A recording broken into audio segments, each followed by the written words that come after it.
દરેક વિદ્યાર્થી મિત્રોનું યુનિક એકેડમીમાં ફરીવાર હાર્દિક સ્વાગત છે.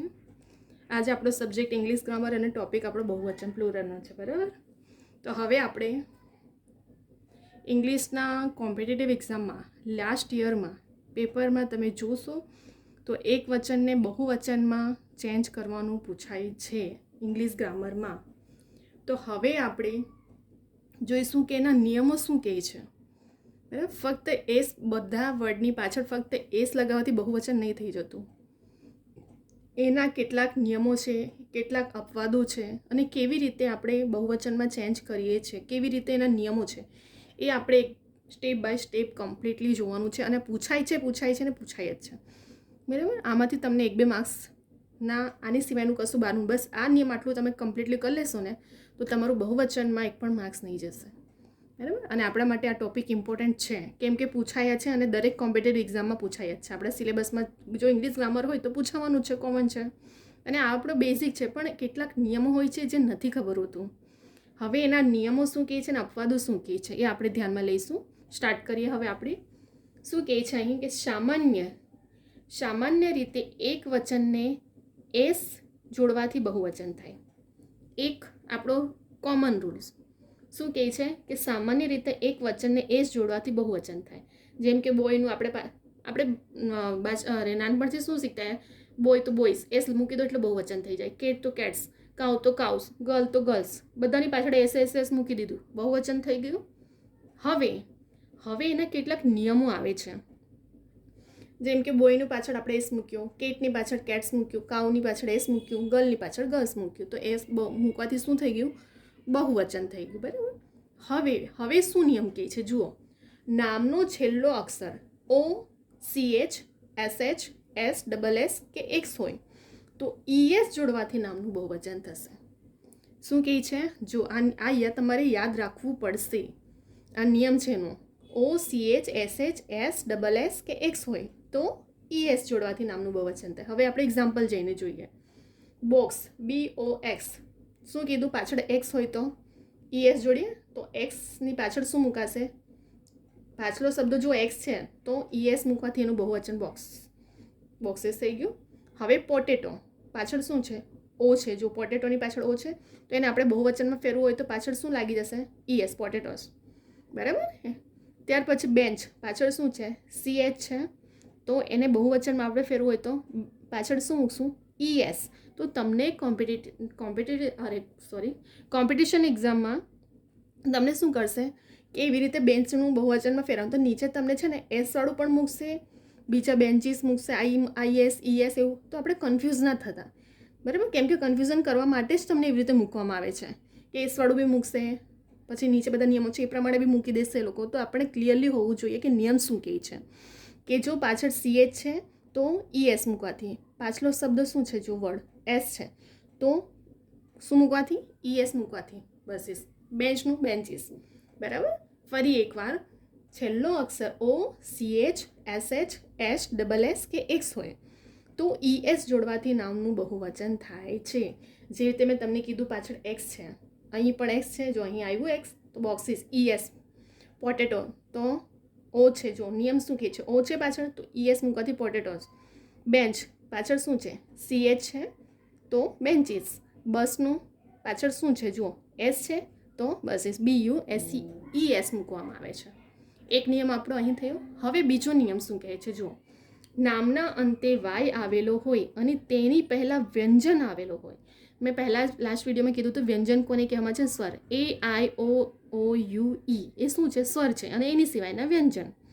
તો નામના અંતે વાય આવેલો હોય અને તેની પહેલાં વ્યંજન આવેલું હોય તો વાયને સ્થાને IES મૂકવાથી નામનું બહુવચન થાય છે. જો આ નિયમો શું કહે છે કે નામને અંતે, આપણે એક્ઝામ્પલ જોઈશું તો તમને વધારે સમજ પડશે. નામના અંતે વાય આવેલો હોય અને તેની પહેલાં વ્યંજન આવેલું હોય તો વાયના સ્થાને IES મૂકવાથી નામનું બહુવચન થાય છે. જેમ કે જુઓ, બેબી, પાછલો શબ્દ શું છે, વાય છે, બેબી. એની આગળ શબ્દ જુઓ, બી શું છે, વ્યંજન છે. તો હવે એને આપણે જ્યારે બહુવચનમાં ફેરવશું તો શું થઈ જશે, બેબીસ. તો આ વાય નીકળી જશે અને વાયને સ્થાને IES મુકાયું. જુઓ, બેબી છે, વાય નીકળી ગયું, વાયને સ્થાને શું મુકાયું, IES, બેબીસ થઈ ગયું, બહુવચનમાં ફેરવ્યું.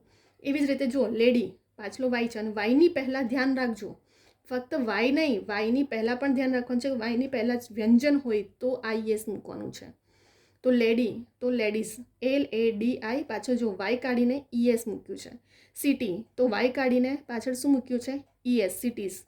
બરાબર. ફરીવાર વાય પહેલાં જોવાનો પાછલો વર્ડ વાય છે અને વાયની પહેલાં વ્યંજન હોવું જોઈએ. તો વાયની પહેલાં બી વ્યંજન છે. અહીં પણ જો લેડીમાં વાય પહેલાં ડી વ્યંજન છે, સિટીમાં વાય પહેલાં વ્યંજન છે.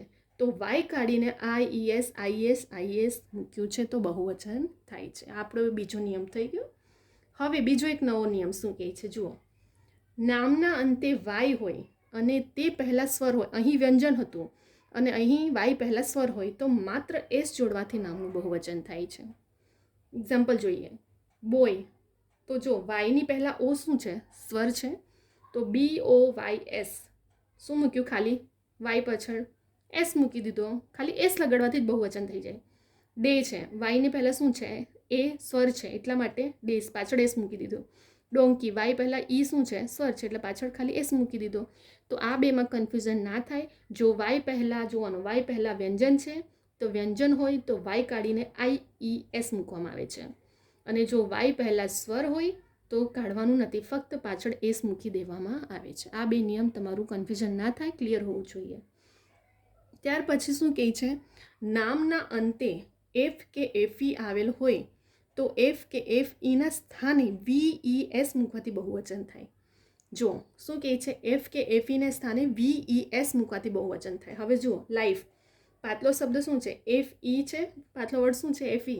તો FEના જગ્યાએ આપણે શું એના સ્થાને એટલે FE નીકળી ગયું તો શું મુકાયું VES.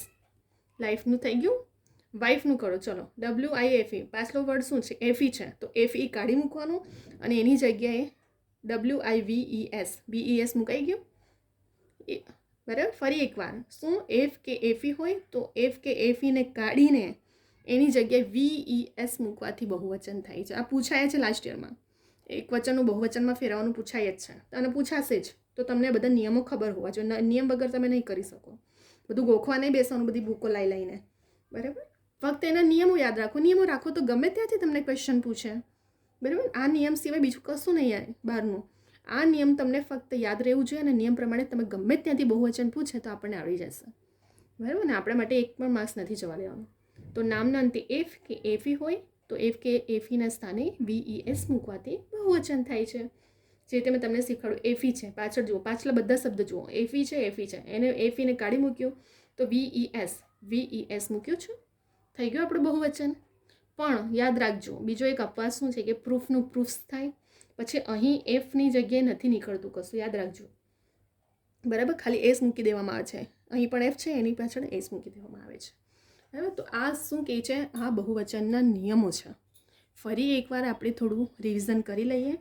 અને અહીં જો મેનનું પૂછાયું છે MEN બહુવચન થાય, વુમનનું WOME થઈ જાય છે એની જગ્યાએ વુમેન, ચાઇલ્ડનું ચિલ્ડ્રન, ફૂટનું ફીટ, ટૂથનું ટીથ. આ પૂછાયા છે એટલા માટે મેં લખ્યું છે નીચે. મેનનું કેવી રીતે થાય, વુમનનું, ચાઇલ્ડનું, ફૂટનું, ટૂથનું. બરાબર. હવે એકવાર ફરી આપણે એક વખત રિવિઝન કરી લઈએ જેથી કરીને કશે કન્ફ્યુઝન ના થાય તમને. સૌથી પહેલાં સામાન્ય નિયમ શું કહે છે કે એક વચનને બહુવચનમાં ફેરવો ખાલી એસ જોડવાથી જ બહુવચન થાય છે. બરાબર. જેમ કે બોયનું બોયઝ, કેટનું કેટ્સ, કાઉનું કાઉસ ને ગર્લનું ગર્લ્સ થયું. હવે નિયમો અહીંથી સ્ટાર્ટ થાય છે કે જો છેલ્લો અક્ષર O, CH, SH, SSS કે X હોય તો ES જોડવાથી બહુવચન થાય. યાદ રાખજો O, CH, SH, SSS, X તો ES જોડવાથી. જેમ કે જો બોક્સ પાછળ શું હતું, અહીં જો X છે પાછળ તો શું મૂક્યું ES મૂકી દીધું. પોટેટોમાં બી જો પાછળ O છે અહીં પણ O છે.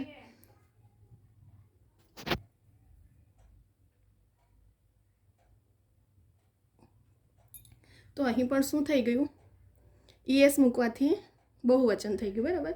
પછી નામના અંતે વાય આવેલું હોય અને વાયની પહેલાં વ્યંજન આવેલું હોય તો વાયના સ્થાને IES મૂકવાથી બહુવચન થાય. વાયની પહેલાં વ્યંજન, જો વાયની પહેલાં બે વ્યંજન છે તો IES મૂકી દીધું. અહીં પણ લેડી છે, વાયની પહેલાં વ્યંજન છે તો IES. વાય છે, વાયની પહેલાં વ્યંજન ટી છે તો સિટીઝ ES મૂકીને આપણું બહુવચન કરી નાખ્યું. હવે બીજો નવો નિયમ શું કહે છે કે વાય પહેલાં સ્વર હોય તો ફક્ત એસ મૂકવાનું છે. જો વાય બોય તો વાયની પહેલાં સ્વર છે તો ફક્ત એસ મૂકી દીધું. ડે વાયની પહેલાં સ્વર છે તો ડેઝ. ડોંકી વાયની પહેલાં ઈ શું છે સ્વર તો ફક્ત એસ મૂકી દેવાનું છે. આ પણ નિયમ ક્લિયર થઈ ગયો આપણો. હવે એફ કે એફઈ હોય તો એની જગ્યાએ કાઢીને પીઈએસ મૂકી દેવાનું છે. લાઈફ તો લીવ્સ થઈ ગયું. વાઈફનું VES મૂકી દીધું ને લાઈફમાં એફઈ કાઢીને VES મૂકી દીધું. મેનનું મેન MEN થઈ જાય. વુમનનું WOMEN થાય. ચાઇલ્ડનું ચિલ્ડ્રન થઈ જાય. ફૂટનું ફીટ અને ટૂથનું ટેથ. અહીં આપણું બહુવચનના નિયમો કમ્પ્લીટ થઈ ગયા છે અને અપવાદો પણ મેં તમને કહી દીધું. આની સિવાય કશું બહાનું નથી આવવાનું. તમે સ્ક્રીનશોટ લઈ શકો છો, વિડીયો પણ ડાઉનલોડ કરી શકો છો, બરાબર. અને જો તમને આ વિડીયો ગમે તો લાઇક, શેર, સબસ્ક્રાઈબ અને કમેન્ટ કરો અને બીજા બધા સ્ટુડન્ટને પણ શેર કરો જેથી કરીને દરેક સ્ટુડન્ટ સુધી આ વિડીયો પહોંચવો જોઈએ, બરાબર. હવે આપણે આ બહુવચનના નિયમો આપણે બીજું બધું ગોખવાનું મોડે નથી કરવાનું, ફક્ત આ નિયમોને યાદ રાખી લો બસ.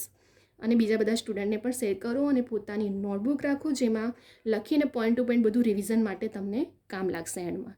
તો અહીંયા હવે આપણે વિડીયોને સ્ટોપ કરી રહ્યા છે. હવે આપણે નેક્સ્ટ વિડીયો લઈને આવશું. બીજા બધા પણ ઇંગ્લિશ ગ્રામરના જે લાસ્ટ યરમાં પૂછાયા છે તો આપણે એક માર્ક્સ પણ દરેક ગ્રામરનો ટોપિકને ક્લિયર કરવાનું છે, બરાબર. હવે આપણે નેક્સ્ટ વિડીયો જોઈશું.